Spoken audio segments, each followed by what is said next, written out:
Welcome to The Carpenter's Daughter, the show where we dig into politics, culture, art, faith, and everything in between. Every week, we sit down together for real conversation about the issues shaping our world.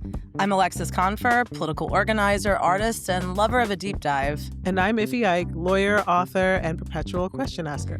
We bring our experiences, our curiosity, and our love of community to unpack what's happening, why it matters, and how it impacts all of us. This is The Carpenter's Daughter. Let's get into it. So we are super excited because when we have guests, they're trailblazers, they're, you know what I mean, leading in so many different ways. Today is no different.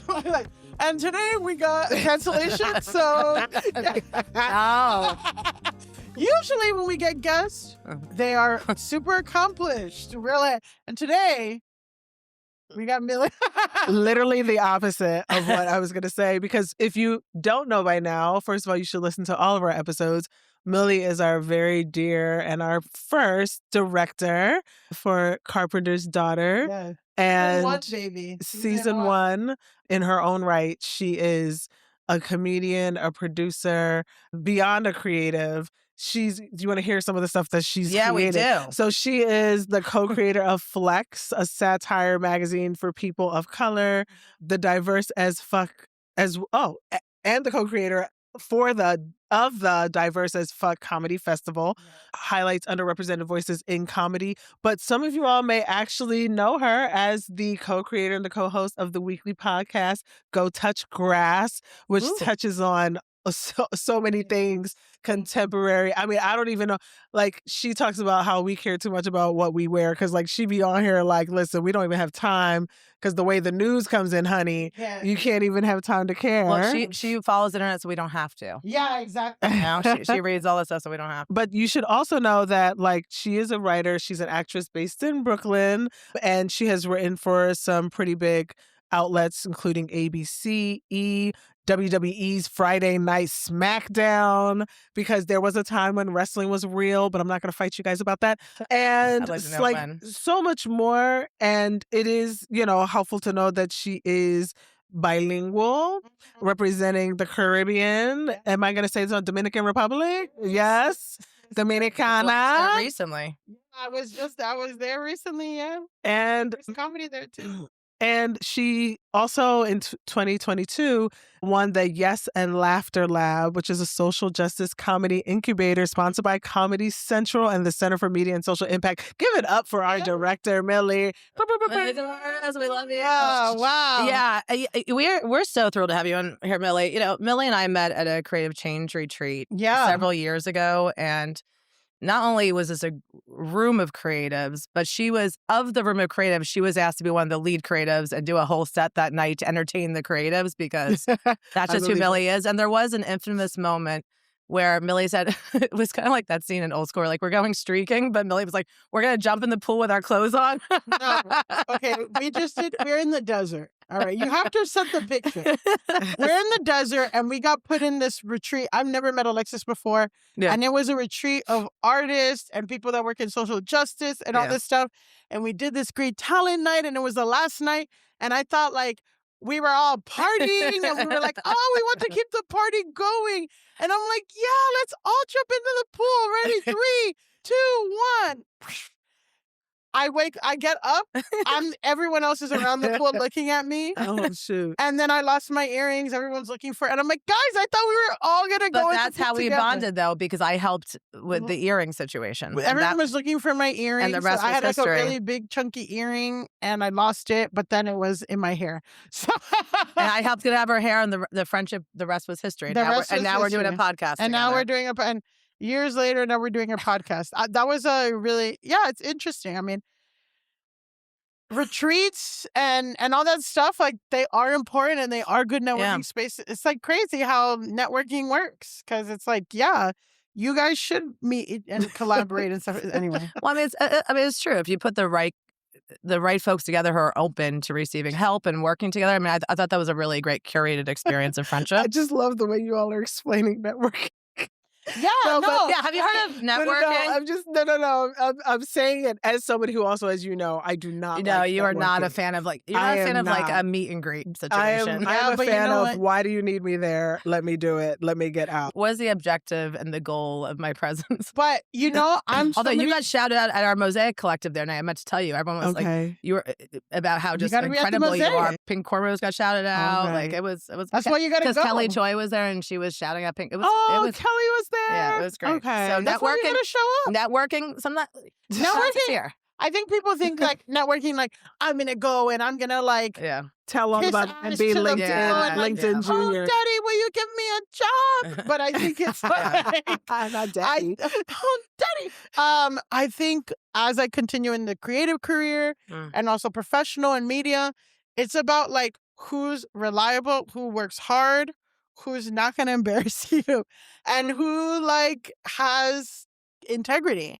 And like that's kind of the only thing, you know, I compare a lot of things to dating now. Dating has changed so much in the past 10 years in this country, and it's changing again to the point where like now people don't want apps. But anyway, but like I think that there are just some things that are better in person and like vibing in person. And I think it's like when you enter a space with like these objectives of like, they're going to help me do this, they're going to help me do that. Like that's different versus if you meet someone organically and you're like, oh, you know, I don't know. I was just thinking about it. Like, I do like the organic vibe connection. Yeah. I'm that. I do think I get a little freaked out with the sense of, even if we're like all there for a common theme, sometimes there's this expectation that like you have to like quote unquote connect with this person to do something afterwards on that topic. Like I'd rather vibe with people and then like whatever we want to do feel like afterwards. It's too much about the we may get a text, but I don't want to keep talking to you about like Silicon Valley after. That reminds me why you came up, because they were talking about, Jamila was saying how she listens to them at Black Policy Lab, which is something that Iffy hosts. Yes. And she was saying how something from that really stuck with, like, we started talking about Kelly and then Jamila weighed in about how like, she's thought about that. And that's an example of like, that is a form of networking to have a conference and things like that.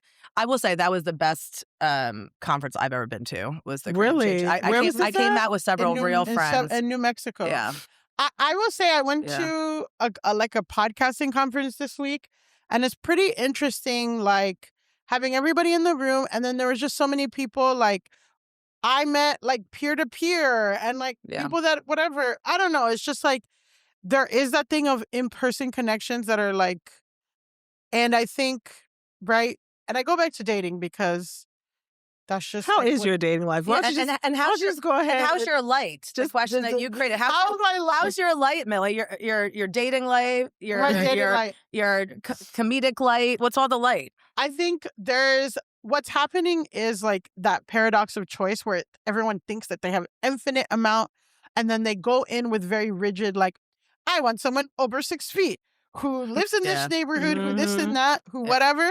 It's like if you're on the internet and you're looking for black jeans, you only want this jean, you only want 34 inseam, you only want whatever. Yeah. And then whatever, like 34 inseam. Right. But in person, like, okay, I have to go, like, I have to buy pants and I'm at the store, like, what's here? Yeah, okay. Or like, and I was just thinking about this because there's a lot of conversation about alienation, or no. There's a lot of conversation about loneliness. Yes. But what some people say is that they're actually experiencing alienation because of how our society is set up. And now it's like, if you really think about it, I mean, not in New York, which is a blessing, but if you think about the average American, they can set up their life so that they don't have to interact with anybody. They don't they can get all their groceries delivered. Yeah. They can get all their medicine delivered. They can they're not touching and friction with other people. They don't have to be social. So then you can tell them all kinds of crazy lies about, oh, this person or that person.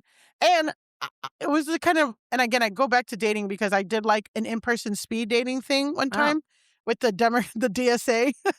Wow. I've been to those a few times. And I mean, in those spaces, it's just nice. Like the DSA ones, the DSA speed dating is because like half of being a single woman is trying to figure out if a guy's Republican and trying to, and if you date, and like, I'm, you know, I'm of a certain age, but like younger men in this country, you know, there's just, an age. Well, I'm in my 30s, right? But I feel like there's great age. A few years older and a few years younger, there's a marked difference with guys who are younger. They're very open to dating older women. Oh, yeah. But they're all little red pilly. They have these little tells. They all have this, like, which I feel like maybe all men of all ages. I mean, I think that's the great uniter of all race. Can you explain red pill to people who don't know that? Yeah. The beautiful thing about the world is that all sexes, religions, races, ages, they can all come together on how much they hate women. It's really good. Not one religion is like, whoa, yeah.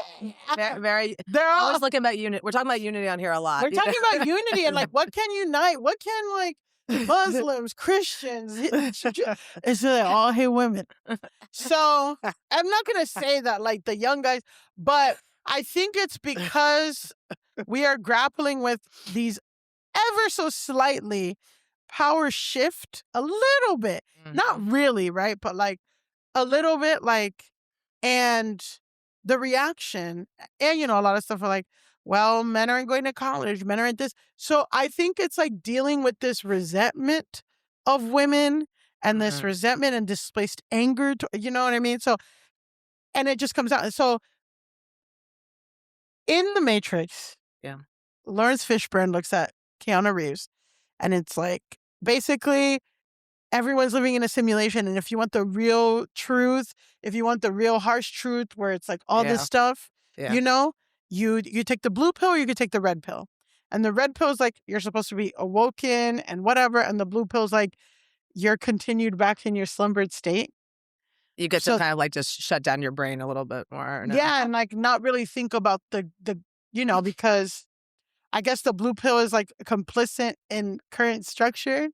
It comes apart when you start thinking about it because red pill is like, that's kind of like the moniker for misogyny and for all of that stuff. And when you really break it down, you're like, this shit has always existed. Why is it red? It actually be red pill to not be misogynist, right? And like to change the system and break it down. But I digress. We can't start poking holes into whatever. But yeah, it's these guys. I mean, so I think a lot of men and young boys especially, are vulnerable. They don't have places to hang out. They don't, and like kind of the third space is online. And third space is online, and it's not even that sex sells anymore. It's anger and rage sell. So it's like getting messages to young boys as early as 10, 11, 13, you know, all these things about women, all these things about whatever. Oh, look at LOL, Donald Trump is funny. Like, he pisses people off. You know, it's that reactionary whatever, but then people are exploiting that and like driving away anyway. Yeah, people are exploiting the pain people are feeling. What third spaces are you finding light and joy in, and how are you kind of showing up here with us today? Yeah, I think, you know, earlier off camera, you know, Iffy had brought up like, let's talk about how you got into podcasting. Yeah. And let's talk about like all of that and like why you turned into digital. And I feel like right now as a comedian, as an artist in general, it's kind of like your real two paths are like lean into an online presence or tour constantly. And one of the things, I was just thinking about that, right? Like to have a successful comedy career, like these people are constantly touring. And I just read a take today on Twitter or something where someone's like, I will not read time management, productivity, or anything books by a man because 9 times out of 10, the productivity hack is that they have a wife and that someone's doing their laundry and someone's cleaning the house and someone's all that stuff. And like, I think that my light in this career, in this whatever, is just connecting with human and like seeing my neighbors and spending quality time with my friends, like all this stuff that connects me and grounds me into like being a human can only come because I'm not touring. I feel like, right? Yeah. Because I'm like, okay, if I'm gonna go on tour, like, who's gonna watch my dog? Who's gonna have my plants? Like, my house? Who's gonna keep the, do all those errands? And it's like, I think that is a privilege that, like, these, and I see, like, my peers that are my same age or whatever, and it's like, they have someone holding it down for them, going above and beyond what they can do, holding it down for them no matter what. Yeah. In their home, and then when they leave, they can come back and feel this home life, and that's just not a reality for for women, and or not that it's not a reality or it can't whatever, but yeah, like, you want someone who's gonna pick up the laundry, and then you're going on a date with this guy and he's calling his mom a bitch in the first 2 minutes. You're like, whoa, you can't even wash a dish. What's going on? You know what I mean? And like, so yeah, I think about that with, like, my light is by staying, and going back to, like, the loneliness epidemic is repurposed alienation from, like, this intense capitalistic world that we're living, right? Where we're like, we're so alienated from each other. We're on the phones, we're working, we're this, we're not walking to the we're not walking to the grocery store. Well, I am, but like, we're paying a whatever. But if you live in a different place, you're driving to Walmart. And maybe you can do curbside, maybe, right? Or Amazon. You don't even go to Walmart anymore. You know what I mean? So, and then they're just seeing everything online and seeing everything online. And I'm just saying, like, when I bring up the metaphor for dating and the speed dating thing, there is even though, like, I haven't met anyone seriously from those things, right? Like exchange or whatever. But there are just people, there's this people that I was talking to that I'm like, oh, this is cool. Like, you're a cool person. It's not compatible, but like, God bless. Goodbye. Yeah. But there's that missing factor when it's just a phone and it's just an app. Like, they're not real people and you're not really connecting. And there's this one guy who is 5'4", and I probably wouldn't have swiped on him because, like, 5'4". And we were talking in person and there was a connection and vibe, and I saw how generous he was and all that. So, like, going to the point of, like, networking with a specific purpose, if I went into that thing, like, I'm going to find my husband, but it's like, oh, this is this really cool guy, I would have never opened my mind up to this or whatever. And I think that, yeah, like, the alienation of the phones is really happening. And that's kind of like, and also with content, with what you guys are doing and what we're doing, is just like, it's such a grind and it's so hard, but there are so many evil people who are just pumping out shit. And they're making it so easy to get, you know what I mean? They're so easy to get all the misinformation and all the things and all that. And it's like, somebody else has to be out there saying something else, like, right? Saying that Christianity isn't, about sin, empathy is not a sin, and all the stuff that you guys we've talked about. We can make this a clip show, really, and no, I'm not going to do that because that's more work for me. But it's like, let's watch back all the clips of all the episodes. No, we're not going to do that. But yeah, that's what I was thinking too. Is like, why it's so important that you guys are doing stuff and whatever. It's like, online is really like the third space of America and of the world. And like this, it's community building, and social media is social. So it's like, what are we putting out there for people? It makes me think of, I watched that Netflix movie or series, whatever it was, Adolescent, and was floored by the performance, also floored by, I think that was the first time I heard incel, right?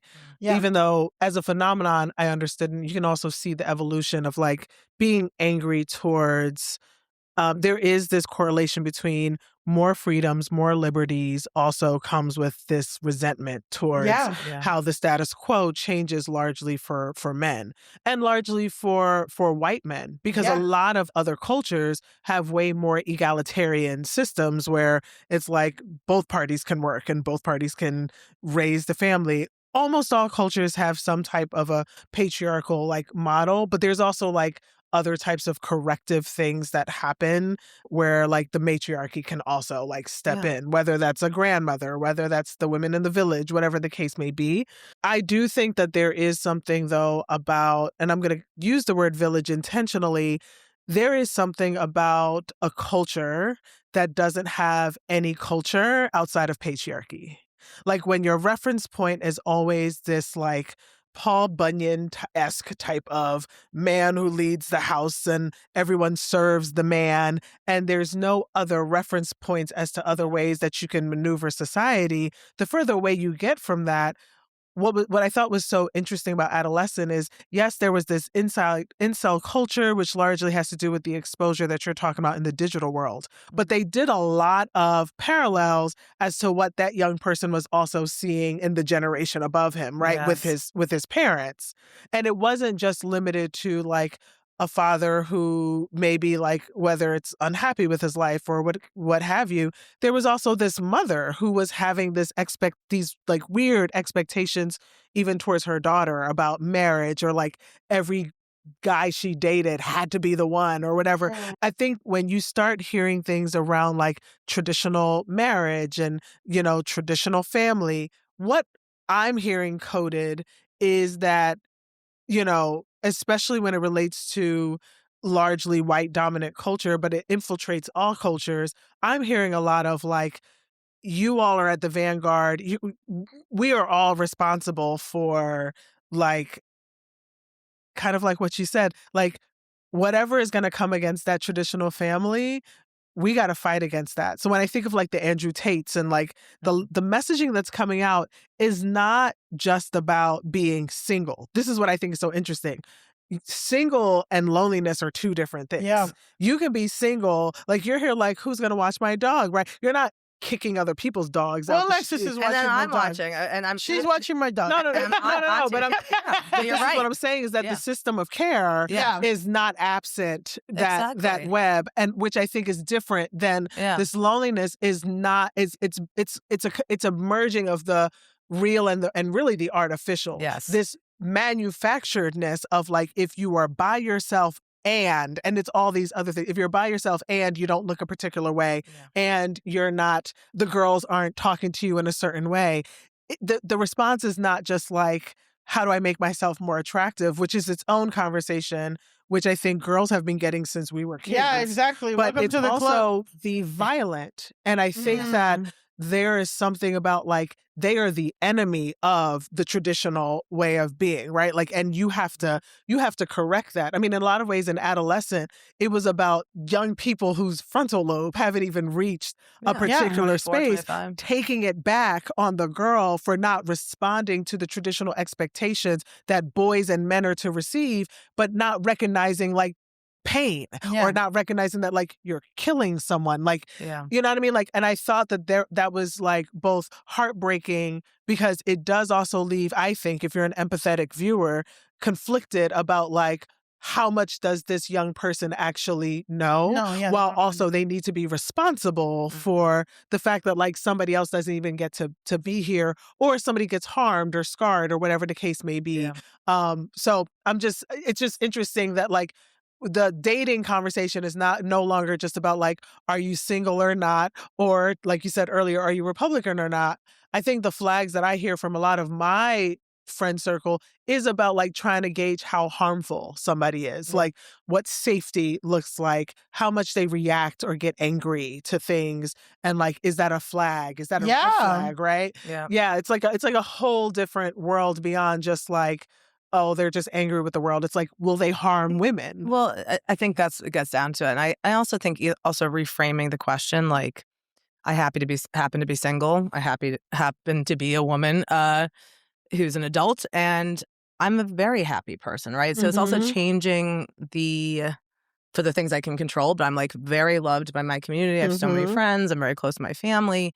And also educating girls and boys that you can find things outside of a nuclear romantic relationship too. And I think that those two things combined do tackle the patriarchy, which is upsetting to people when you have all of a sudden girls and women being like, you know what, actually, I don't need partner in that way. And if like, we're going to be honest, Christianity too. I The church itself literally pushes girls as babies, that the goal of this whole thing is to be married. And be that bride. Because, again, the nuclear family is a way for every man to have his little monarchy and to be the king of the castle that everyone serves and he gets to rule over. So it doesn't matter that his boss isn't paying him well. It doesn't matter that he doesn't have benefits, because at the end of the day, he has someone who's going to cook a clean fuck, whatever. And that's it. And now, right, the last 20 or 30 years, people are like, fuck, like, I'm not going to go to school. I'm not going to graduate, whatever. For what? Or like, I actually don't need you to pay my rent, or I actually don't need you for this. Like, I actually can do all that thing myself. Like, what are you bringing to the table emotionally? Can you hold space for me? Yes. Can you listen to me? That's what people are looking. And like, when you're talking about girls from when they're babies being like born and bred to be Groomed, a wife. Groomed. Men are not born and bred to be like, this is how I pay the bills, or like, this is how I'm going to show up for my partner, or this is what a woman looks like when she's scared or nervous or whatever. Like, it looks like hysteria to you. Teaching. So that is part of the structure too. And I do really think that we are grappling with like that movement. And again, like, they're like, well, I was promised this and that. And then also just like how women are socialized, right?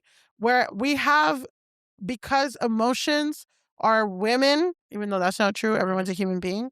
Like, we are, in lieu of the nuclear family, it's like, creative, collective stuff, right? Like, I show up for my friends, they show up for me, we all work together.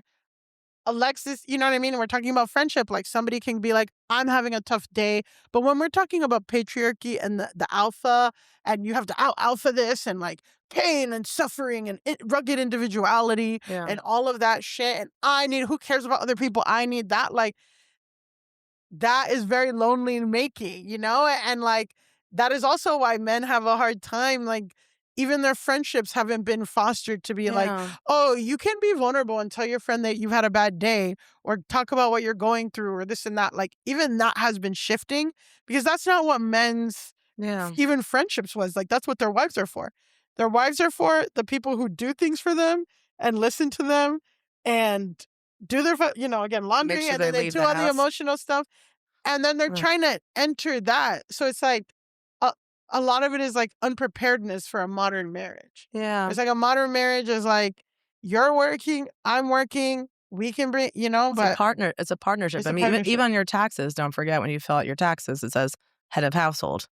Yeah. And like so much of the systematic stuff we've talked about, like, I joke around sometimes to like my guy friends, like, oh, I'm about to marry one of you, so I'll have access to a bank account. I'll make those kind of jokes. But like, I think I'm using a joke as a place from fear. And that's one thing I have so much respect for comedians, because I think comedians can shine a light on what's going on right now and bring an approach that makes us release to hear it, but also like say it in a way that is more direct than you could say if you don't say it with a smile, or you don't say it with a cracking of a joke. So like, how have you found kind of in this climate, in these unprecedented times, like how do you practice your comedy with all these heavy topics, right? Because like, listen, I think we could, I hope we would all agree that we want little boys and little girls to have a wonderful life. I mean, I think, the moment you push back at all on patriarchy, you're kind of sold like,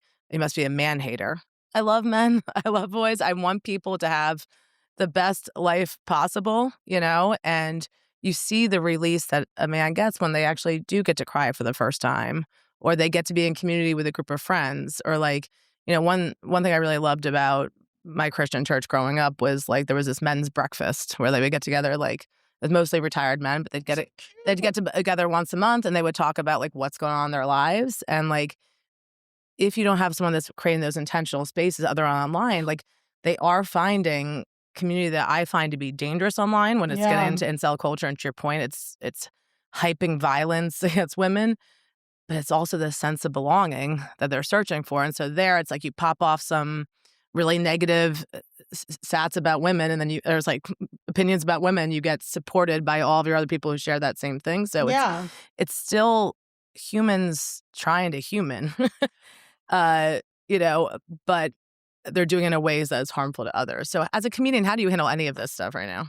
Yeah, I think, that's a lot of stuff. I was just thinking, it's good to like process things first. Like I tried to really think about, what do I think about this? Is this ready to talk about? Because I think sometimes people have these feelings and then they immediately produce and create. Yeah. And then it's like, I try to think consciously, like, what do I want people to walk away feeling? And I feel like some people use art as a way to disseminate hopelessness. And I never want to do that. And if I'm feeling hopeless or whatever, not to say like that's not a real feeling, but yeah, at a comedy show, like I'm not trying to do that. Like, I'm trying to like have people leave with joy, or at least see my point of view from the world and kind of be like, isn't this stupid? Or like, what, Yeah. And I think that I try to show people like, just be very transparent about what it's like to be in my body, to be me, to whatever, and like all the stuff that it takes to even get on stage to get to where they are tonight. You know what I mean? And I think there's a lot of complicated issues that are all tagged into one. And I think we're dealing with this dismantling, whether what the right is doing, like the cat's out of the bag, right? I think like we're not going back. They can do whatever, this and that, but the culture is moving forward. They want to deport 11 million Latinos. Boom, Bad Bunny. They want to do that, like they, you know what I mean? Like it's not lasting, because rugged individualism and judgment and traditionalism and conservatism is very antithetical to creation, evolution, and to like the things that make humans beings exciting and all this stuff. And I just think that we're dealing with this dismantling of these systems where it's like, oh, this is how it works. I'm better than you because I'm skinnier than you, or I have lighter skin, or I have nice, like less kinky hair, or I have this or that, whatever. And this is how it's supposed to go. And then, God forbid somebody outside of that exist and be happy and be joyful and all that. Like it fucks with people's brains. And especially we're talking about white men. For the longest time, if you wanted to make anything successful in America, it had to be in English and it had to have white men in the center of it. That was the center of cool. It's not cool. It's not interesting. It's not whatever if there's not a white guy doing it. Really. And now slowly that's not true anymore. Our big in America, biggest superstar in Spanish. These young kids, they're listening to K-pop. Yeah. Afrobeats with people, they play Afrobeats in places where there's no Africans, just like any club, all the clubs. So it's like, we're done. Whether or not these people are going back and, make America great again or whatever, like, we're not like, what is their vision? You know what I mean? I don't know. So in terms of trying to do comedy, I just try to speak from my point of view and like, hey, I know that. And I'll say, like, can you believe that some people think that I deserve less happiness because I'm in a bigger body than somebody or whatever? And people be like, oh yeah, but they don't get it. And I'm very honest with like, yeah, every time I post a video, someone says something terrible, like stupid or this or that, whatever, and I have to like blow it off. And I think people, it's like humanizing these unhuman things, I guess, like because on a phone, it's not a human being, it's just an image, or I don't know. Yeah.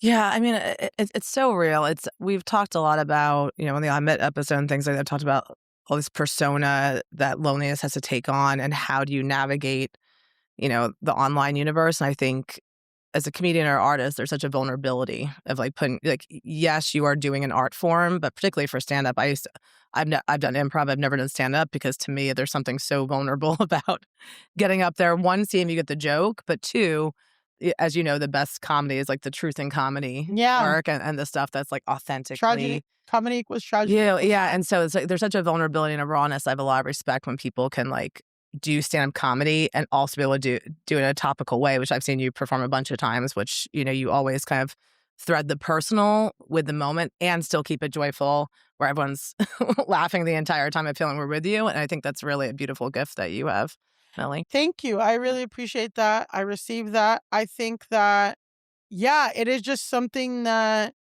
I try to do, you know, like I just remember one time I did a show and right before my show, there was a mouse in my room. There was mice in my room. No. I was fucking scared. I was sleeping on the couch. I didn't want to go in there. And this is how I picked my outfit. I opened my bedroom up. I grabbed the first thing in my room and I drank it. And that was the dress that I wore. And I'm like, that's how I would be doing it too. I can't. I'm a mouse. Like, what the fuck am I supposed to do with that? And then I'm like, okay, well, I'm just going to do this show. Like, I can't back out now. It's probably only going to be like 20 people there. 150 people and 150, 200 people. And I'm like, and I was so, I don't know. I was so like asleep, whatever. But I'm like, these people don't care about my day. Like they want to laugh and like, I have to give that to them. And yeah, I think threading the personal and I mean, that's all like together. And I mean, it's like, what I was going to say is to be an artist is to be in constant contact with humiliation. And also vulnerability is also strength. To sit there and be like, here's what I'm going, and like, and I guess those are like the funnest, most rewarding times is if I can make a joke that stems from a real insecurity or a real thing that I've worked through and it ends up being like my funniest joke, you know? That's just like such a powerful thing. And I'm thinking of one of my jokes where, you know, it's like my closer, but I'm like, oh, like I feel bad because I'll do a whole set about like being fat, you know, or like what's it like to be fat and pretty, which is like the hardest oppression everyone's ever faced. That's a joke. But yeah, like, you know, I'm like, well, there's a position that only fat women can do. And I feel bad for skinny women, actually, because they're never going to come as hard as I do because this is only fat women can do that. And like, it's like, well, let me explain it. And I'm like, just like, look like I'm going to like act it out. And then I'm like, it's the position. There's a sex position only fat women can do. Makes me come all the time. And it's, well, it's not when you're on top. But it's the look of fear in a man's eyes when he says you're going on top. You know, and that's just like one example, right? Of like, that is one joke where it comes from like, I remember one time I was having sex with this guy and I said like, I want to go on top. And he was like, he was scared for a moment. And like, in this most vulnerable, like that moment, in my most vulnerable, very vulnerable moment. A very vulnerable moment. And it's like, how can I turn this? But it took a lot of time. And it also took like another guy saying like, you can go on, like, I'm going to be fine. Don't worry. It's fine. You know what I mean? But like, I couldn't make a joke about that moment until I've had another moment where someone else was like, hey, you know, and then I also know like, it's kind of ridiculous for this guy to like, but like that is a moment or that is a joke that always hits because it's coming from this real place of like, yeah, this is a thing that, you know, could make someone else feel uncomfortable, but I'm going to take power in it. And also like, I actually feel bad for you because you don't know what power is. You're skinny and you're like, whatever. No. Crush a man, you know. And I think some of it also has to do with, you know, there are a lot of people that want to have a different perspective on what it's like to be fill in the blank, but they don't. There's not enough mouthpieces that are authentic that can speak to that experience. There is this assumption that if you're not skinny, you must be miserable. If you're broke, you must be miserable. If you're single, you must be miserable. And then I'm all three, and I am miserable. And I'm like, actually, it checks out. But continue. No, and I just think that some of what you're also doing is you are inviting people not to do the both and of like interrogating how silly this really is, but also for them to, because each person is having their own relationship with like, how have you been treating people that don't necessarily align with whatever the beauty standard is or what have you. And I think that laughter, you know, there's a laughter that you do when you're like, oh shit, and then there's a laughter that you do when you're aligned, like finally. And so I appreciate not just like what you do, but I do think that this is also the power of more femme and specifically non like white comedians. Like when I think of the great comedians, whether it's Richard Pryor or, you know, I could run down the list of like individuals, Monique, when before she went like Hollywood, like who actually really did, at least within Black communities, like really challenged a lot around not just who should be at the mic, but like sex and sexuality, sensuality, and like, I'm all of those things. Like, what's wrong with y'all? At a time where people were like, so here's the thing. It's not like there aren't people in our lives that have, men have dealt with women of all ranges. This is the crazy thing. But what they purport that they want, or what they purport that they've been with, or what they purport that they're waiting for, oftentimes it's almost like they also have to announce or pronounce that they are attracted to a certain type of whatever. And so comedy allows for, it just allows for the level setting of like, y'all are silly as fuck that human beings, period, aren't able to be loved and aren't able to be loving and aren't able to be lusted after, right? All these things that, especially like beauty politics, which for me, I think is actually the biggest ism that's out there. All those things are true. Patriarchy and colorism and featureism and all those things are true. In every country. Every country. And I believe that beauty politics is the hardest one for us to actually say, like, even though the data supports it, that like people who are women who are top execs, like they're usually are one of two traits. Either they exhibit extreme like type A, you know, what people would consider like more traditional male energy on their way to the top, or it's like the many ways, not to do to any fault of her own, but just the many ways that beauty preference happens to allow for certain women to be able to like stay in jobs longer, and for certain women to also be kicked out sooner than other communities. And I just think that sometimes because beauty tends to be genderized, that also means that when you say, hey, I feel like I'm being discriminated against because of my size or because of how I look or whatever, it's often dismissed as a gendered, like, oh, you're overreacting, when the reality is like people's paychecks are impacted by the fact that they are not desired in the workplace. That's not talked about a lot, I don't feel in our practice, we talk about it a lot, because when you're talking about confronting when DEI wasn't the devil, like we would. Well, DEI is over. It's the ending. Yeah, it doesn't even. DEI is actually over. It's 2 letters away from devil, literally. But like we talked at our firm at Pink Cornrows. We talked a lot about beauty politics because people would ask us, why did you name your company Pink Cornrows? And I'm like, glad you asked. Well, because cornrows in many ways represents Blackness and the fullness of Blackness in its beauty and in its strength, but also it is in the status quo, Blackness is considered ugly. And pink is the traditional color for femininity. Yeah. Black women literally have historically been literally taken away from femininity, which could be like a topical, like, oh, they're overreacting. No, that means that the protections that are afforded to non-Black women, we did not have by law. So that means that when we are dismissed from work, or we are the last ones to get benefits when it comes to, you know, anything from like dealing with children or what have you, it is largely because we had to deal with this deal with like the consequences of chattel slavery, but also in the midst of that, where it's an entire institution that conspired to keep people subjugated, that means that there were also other women that like were like, no, they are not as woman as me. And that still perpetuates today. You add on top of that, like the anti-Blackness of weight.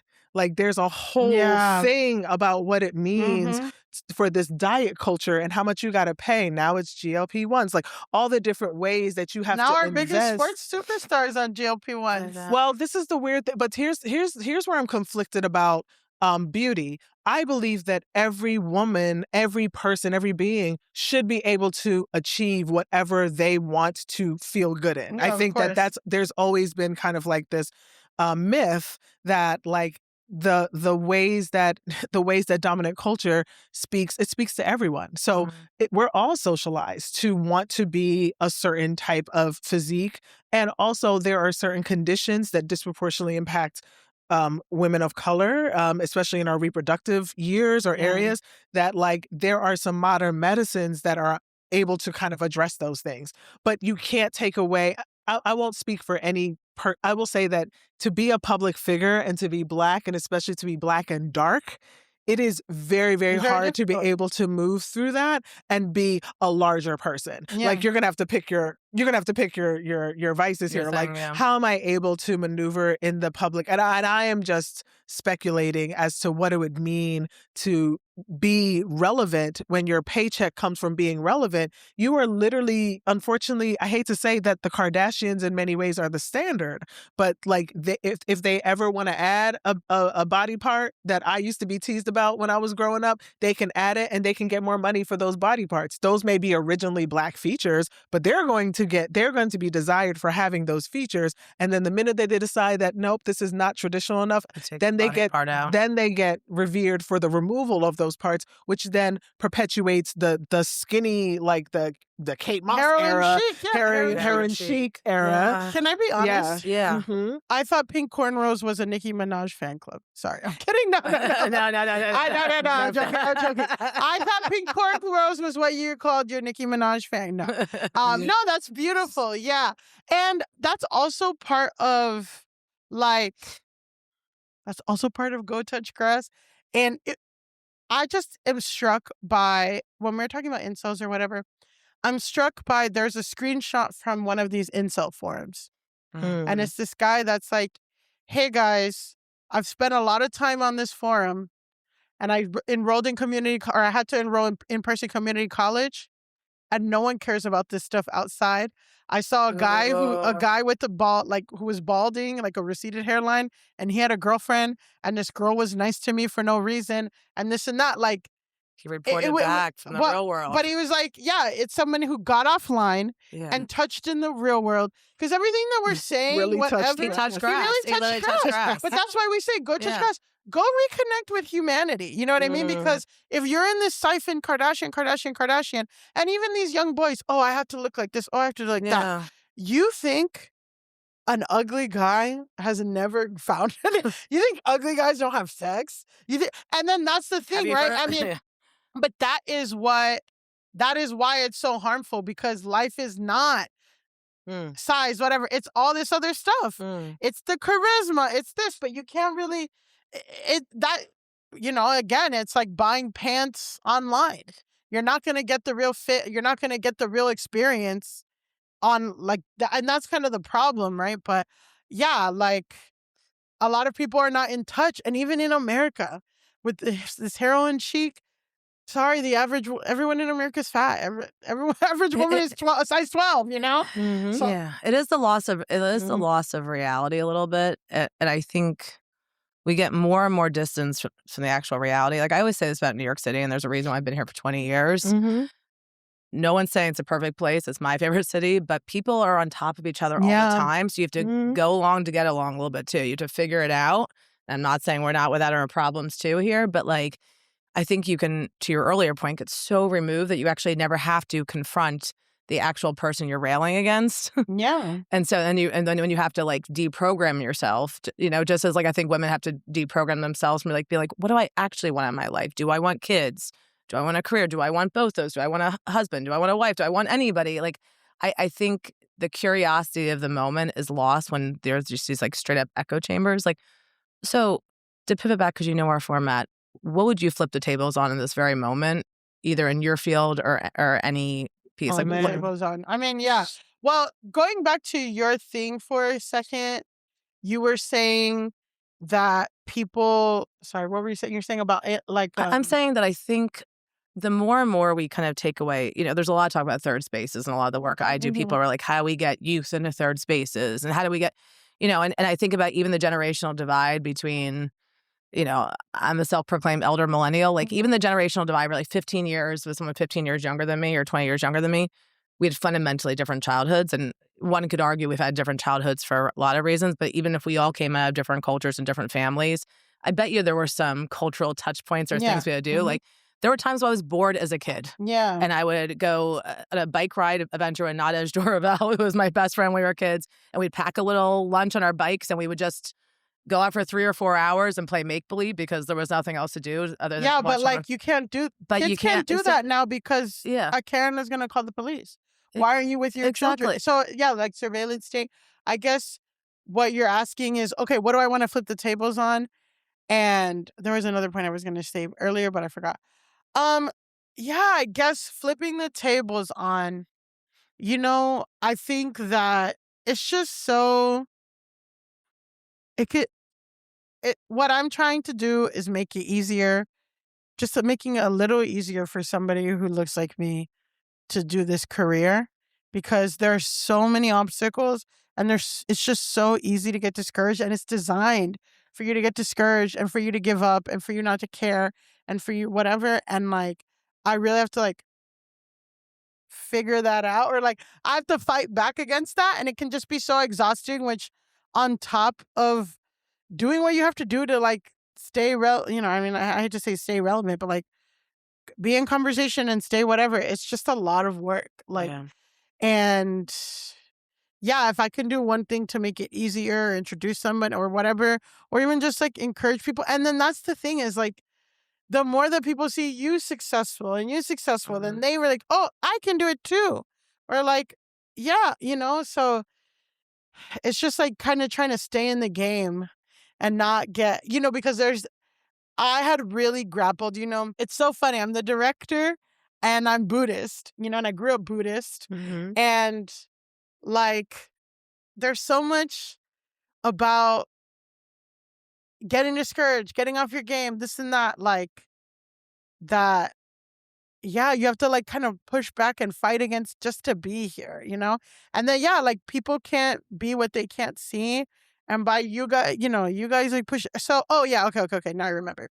So I remember what I was saying about me being Buddhist was that I grew up with a very strict idea of karma. Not necessarily. I think a lot of people have a negative connotation about karma, of like, karma's a bitch. You're gonna, but it's like, but it's just like what you get in this, you get what you put out in this world. Even what you think, if you're thinking negatively and you're thinking nasty thoughts about people, but you're doing like that is canceled out. It's like having this pure intention and having this pure heart and all this stuff. And like, I really have this like really strict sense. I grew up, which was, I really appreciate my parents are growing up teaching me this like really strong integrity, really strong thing of like, when you work hard and you treat people well, good things will happen. And I really struggled for so long because not that that doesn't happen, but I guess I thought that bad people who do bad things will not receive good things. Them fools is winning. And well, some of them is winning, not all of them. Some of them is winning. I'm just saying when I struggled with the concept, whether it's the Buddhist, and thank you for raising that. Yeah. Because it scares people when I tell people like I'm Christian or a Jesus follower, but I like Buddhism helps me like actually practice it better. And there are people that are like that, to be clear, but there's does like a lot of philosophy out that you could actually like whatever. I don't want to get into that. There's a whole theory that like Jesus, because he was missing for a few years, that he actually like went to India and like discovered Buddhism and like try to bring it back and explain it, or like, because fundamentally, like, just to reinforce, just to validate and reinforce your point of like, there are a lot of the like real essential teachings of Jesus of like dignity of human life and all of that. Like those are the same principles, but continue. Yeah. No. What I was actually, you're saying like those motherfuckers are winning. Yeah. Like I think I was just aligning on the agreement of like my struggle. And I realized like some of it is like what I was also focusing on, because sometimes you can focus on the negative things tend to be more pronounced in our minds than the positive. But for the longest, I struggled with like, there are so many people that are doing real harm and hurt and destruction to people, and they're not getting their comeuppance. And I've evolved as to like what that means and who am I to even be the one that's the judger of what's going on with them, and maybe their breath stinks, or maybe there's some other things about them that like there's some other shit that's going on with them. Right, exactly. There's other things. No one dick work. I'm sorry. They're all. You see what I'm saying? Like I struggle with that.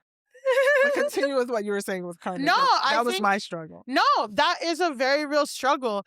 And I really had this deep resentment because I have to work so hard. I need to have 8 jobs, all this stuff. Forever I was working. And I would be in comedy groups with stuff with these people. And I'm like, yo, they're like, when can you meet? I can meet next Monday at 2. And I'm like, yo, and I'm like, how does this girl pay rent? And then it's like working this one person's like, and I'm going to take this out, like like copyrighted March Madness. So every time someone says March Madness, and like, that's how this girl was paying her like improv career. Meanwhile, I had to be a receptionist at a fucking thing for $13.75 an hour. And I'm in community with these people. And I had so much resentment of like, how do these people just get to fucking do their art and whatever? And, I talked to a Buddhist leader about it. I'm like, this is unfair. Like, look at all this stuff. And there's this Buddhist proverb that they told me where it's like, a sword is useless in the hands of a coward. And it's like, it doesn't matter all the powers and all the tools that these people have. They do not have the grit to do anything with it. Honestly, right? And I've seen over these years of how quickly these people get discouraged when they get one obstacle or one thing that doesn't go their right or one failed thing. And it's like, and they have that, like that privilege that allowed them to pursue their art with no stakes is that fall black thing to make it so that they don't have to try and don't have to really push themselves. And some do push themselves. And that's also why, I mean, not that I like celebrate Nepo babies, but there are a lot of rich people who don't do shit, who can't put together a business plan, who can't whatever. So there are some people who fumble that rich bag. Who can't, dad has all the connections, mom has all the connections. They can't get a freaking short film out.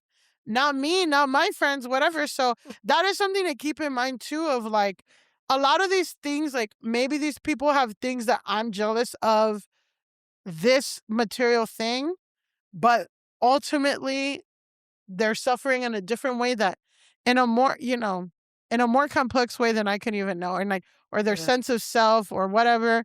That's what I tell myself to sleep at. Well, and honestly, but listen, you modeling who you are, like through your vibes, your skills, your talents, your hard work, like someone's watching and someone's looking to you as that mentor and that carpenter. And like, were there people for you in your career or life where you're like, oh, that is like a mentor to me, or that is someone who like, we talk a lot about like the Salt of the Earth and carpenters on here. Is like, who did you feel like you had those folks that you could look to when you were coming up in the beginning of your comedy career, your artistic career?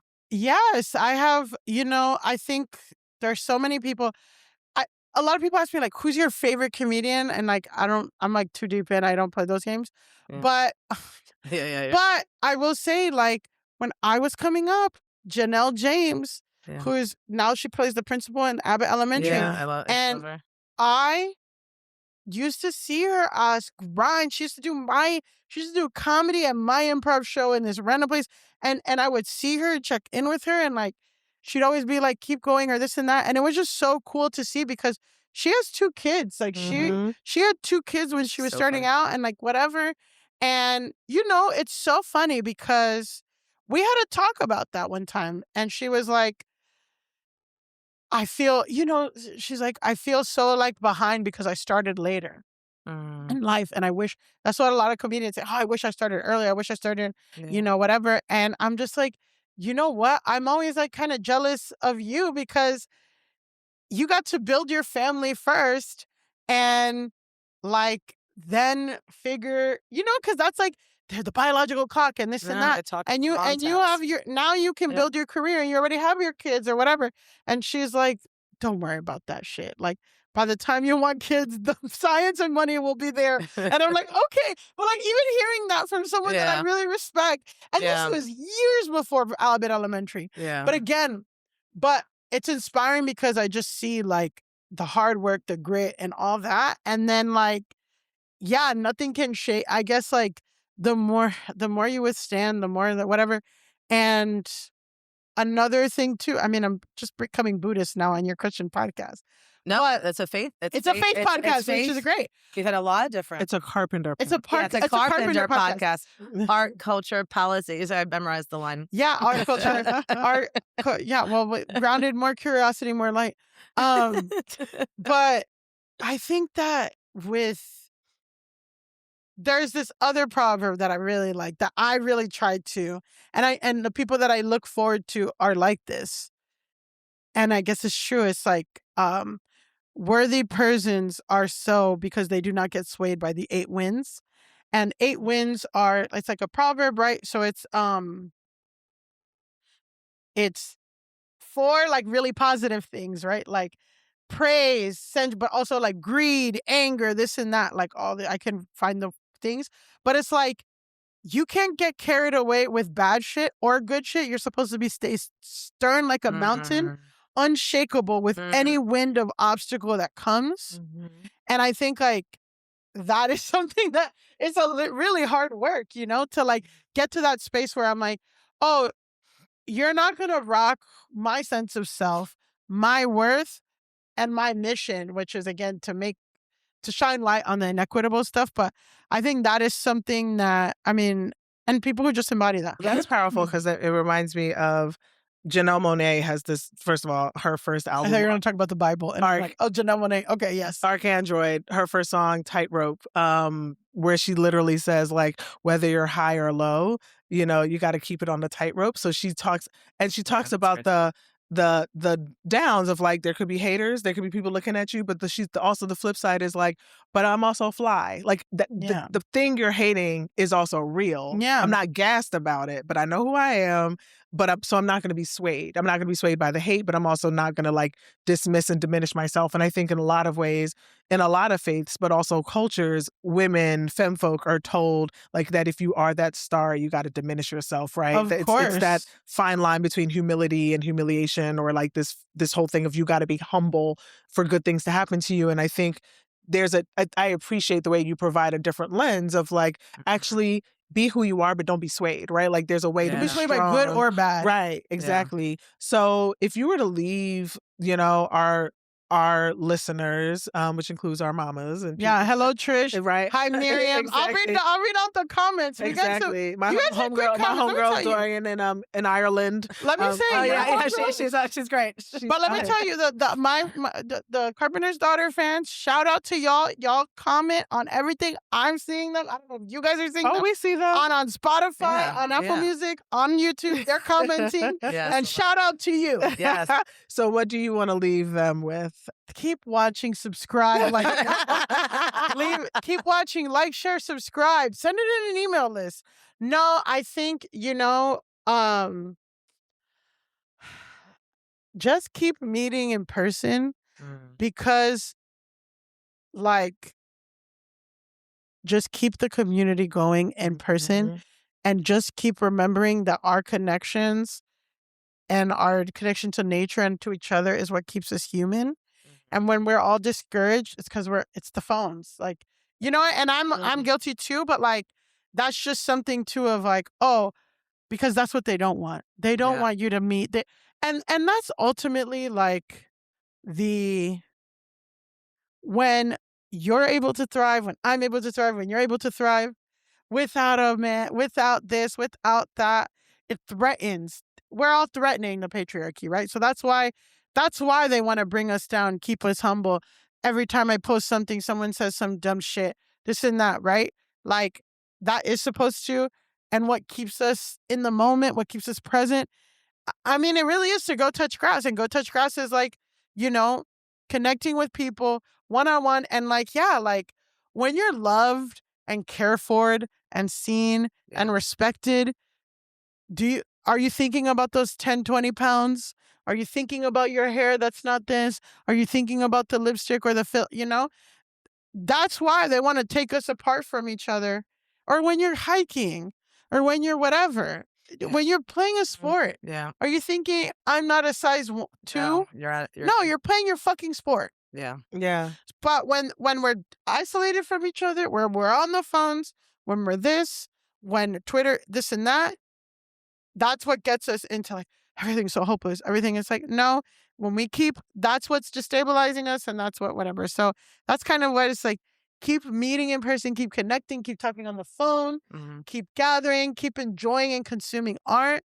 And that's how we're going to get through this, And the Times of this country, Heather Cox Richardson, who writes that Letters to America, she was on a podcast that was really inspiring, where it's like, this country has seen worse and gotten out of worse situations where only white men who had property could vote. And we are not in those times anymore. So we can make it. And like, share, subscribe to the Carpenter's Daughters. We thank you so much. Thank you, Milly. Guys. We're so glad you were open to being one of our final guests for this first season. Yes, looking back at the greatest moments. Now it's the blooper reel. I'm gonna put it. No, that's gonna be so much work for me. I'm not gonna do any clips, no bloopers, nothing. But yes, thank you, Milly. Thank you guys so much. Thank you so much. And we know that you would love for us. I would love for that. So should I get up and then should we pause it and just do the closing? Well, that's our show for today. Thank you for being a part of our growing community. As always, keep asking questions, stay informed, and keep talking to those around you that matter. And we'll be back next week with more conversations, more curiosity, and more light. Until then, stay grounded, stay focused, stay centered. See you next time on the Carpenter's Daughters. We did it.